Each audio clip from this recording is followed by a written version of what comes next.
xy, f of xy is defined.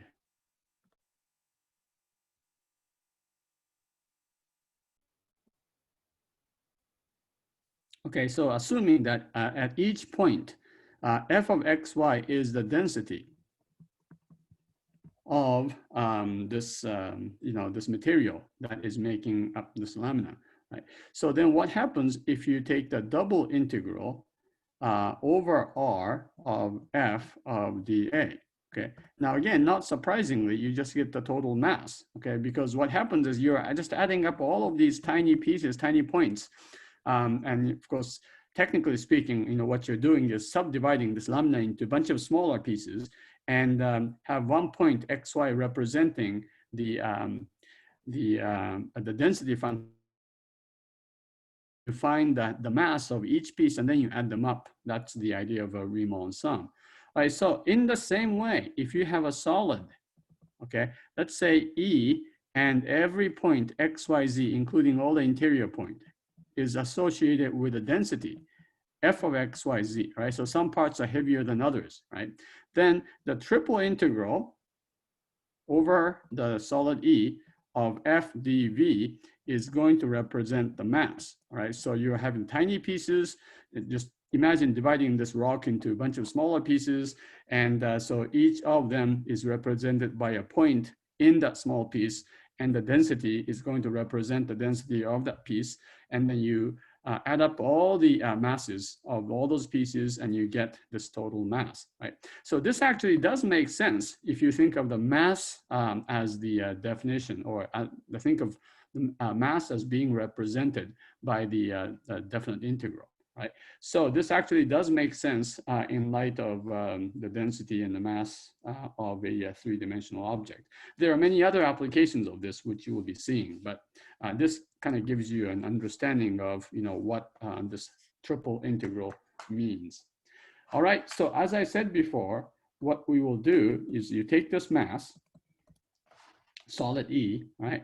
And then we first define dV. Now, in this particular section, we will just be talking about rectangular coordinates, x, y, z, the Cartesian coordinate system, right? So you can write this as, and of course, you just divide this into a bunch of pieces like this, right? And then pick one of them. And one of them is going to look like this, right? And so you have dz, dy, dx. And so that would be the x in this side, and then this is dy, the height is dz. Think of this as a little cube or a little tiny rectangular box. The volume of that is dz, dy, dx, or any permutation of this. You have 6 permutations of this, right? So you can write this as dz, dx, dy, or dy, dz, dx, or dy, dx, dz, or dx, dz, dy, or dx, dy, dz, right? So guess what? For each of these problems that you will be assigned, you can do that in 6 different ways. That would be a long time consuming thing. I'm not going to make you do that, okay? But you can use any of the 6 orders. Now, for most cases, one of them is easier than the other ones, right? Sometimes it's equally easy. I want you to start thinking about, how do you know which order is easier than others? All right, so I'm going to give you this first example. I'm first going to draw a picture, and then I will ask you to set up a triple integral that will describe the volume of this. All right, so the first example is has to do with this piece of something, piece of cheese or whatever you want to call it. It is sort of like a prism, right? And so this point is 0, 0, 3. This point is 6, 0, 0, and this point is 0, 5, 0. Obviously, this point will be 6, 5, 0, and this point will be 0, 5, 3, okay? So what's the volume of this? Find the volume. Okay, so all you have to do is to come up with a triple integral, right? And again, you can use any of these 6 orders. I have a preference. The last one I had, no, the first one I had, dz dy not that first one. This one is my preference, but you can use, and I will show you how to set this up in different ways. Okay, by the way, the volume is something that you can just look at this and tell, right? Because I mean, this is exactly half of a box whose sides or dimensions are 6 by 5 by 3, okay? So that would be 1/2 of 6 times 5 times 3, right?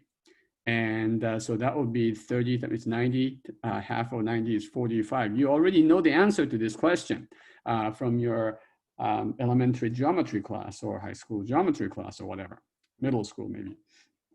But the whole goal is to set up a triple integral, right? Because there are all sorts of cases where you have to set up triple integrals to find the volume. So how do I do this?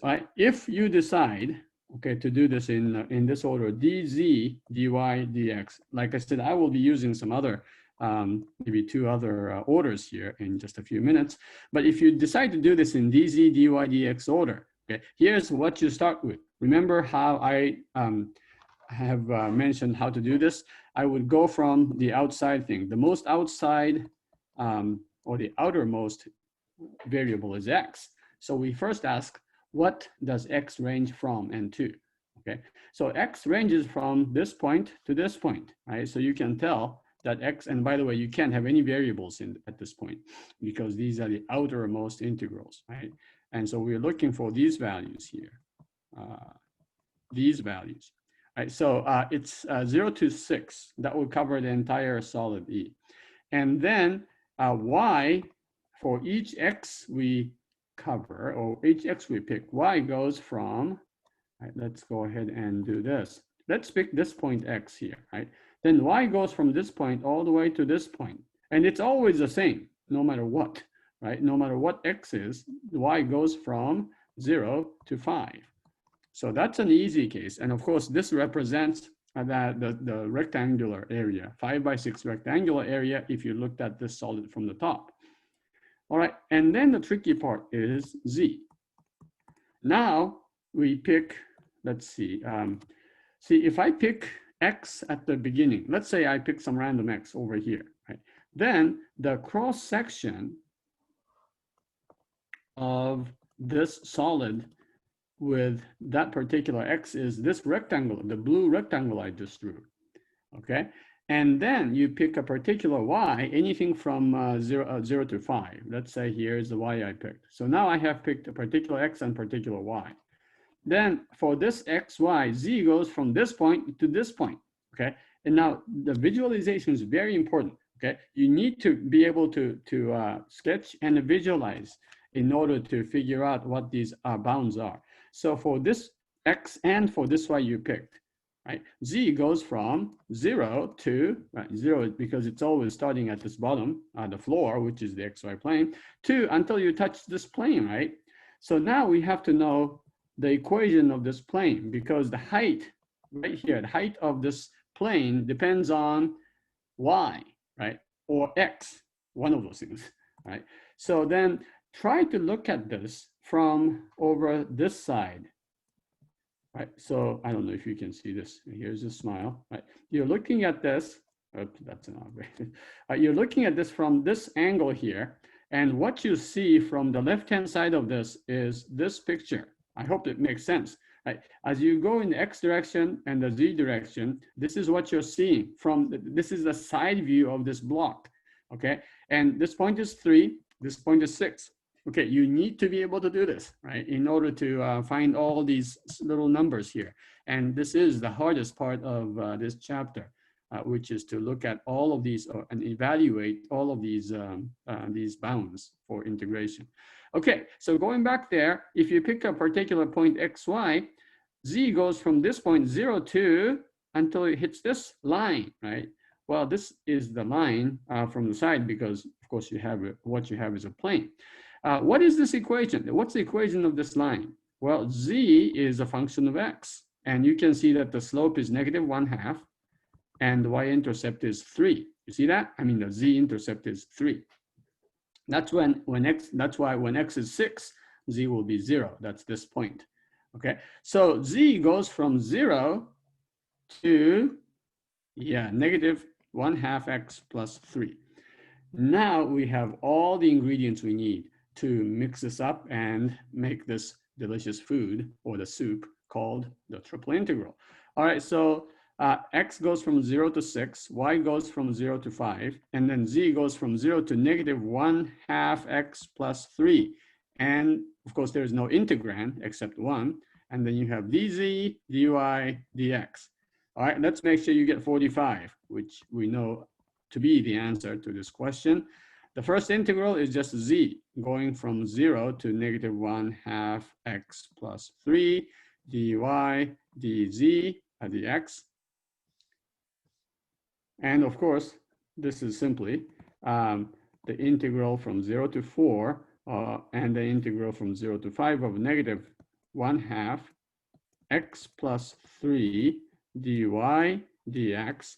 And there is no y here, right? So this just becomes negative 1/2 x plus 3 times, and then you have y going from 0 to 5. And of course, this is just 5. All right, so let's move that 5 to the front. And so this is negative 1/2 x plus 3 dx. Now we're back to calculus 1, a simple problem there. This is negative 1/4 x squared plus 3x going from 0 to 4. Okay, so when you plug in 4, you get, of course, negative 16 over 4. And then 3 times 4 is 12, right? And then the other part is, of course, 0. And so this is what you will get. And 12 is, well, actually, let's just write this as 4. Okay, so this is, all right, let me see what we can do. Hold on a second. Okay, so you know that sometimes I copy these things incorrectly, sometime in the middle, and that's a good thing that I noticed this before the recording becomes final. What happened here? Well, somehow, okay, and you probably noticed this already, but somehow this 6 became 4. So this is actually 6, and that's correct everything here. This is supposed to be 6. And this is also 6. Everything here is 6. And so this is 6. So when you plug this in, you get 36 over 4, which is actually negative 9, right? Okay, so that is much better. And 6 times 3 is 18. All right, so then this is 5 times negative 9 plus 18, which is 45. Now I knew that was the wrong answer here because I knew the answer is supposed to be 45 and I wasn't going to get 45. So it always helps to find the answer or to know the answer before you start calculating. Okay, so hopefully, you know, again, the answer is not the main point. The main point is, you know, do you know how to set this up? Okay, I use this, order, dz, dy, dx, okay? So let's try to find maybe some other way to do that, right? What happens if you decide to use dz, dx, dy? Okay, and I will show you. Okay, in fact, what I would like you to do is to try this, you know, try to set this up, the same thing up in the order of dz, dy, dx, dy, and also in dx, dy, dz. This second one, just to warn you, looks very different from what we just did, or somewhat different from what we just did. Okay, so when you try it on your own, and when you think you got the answer, and maybe you can even evaluate those triple integrals, then you can come back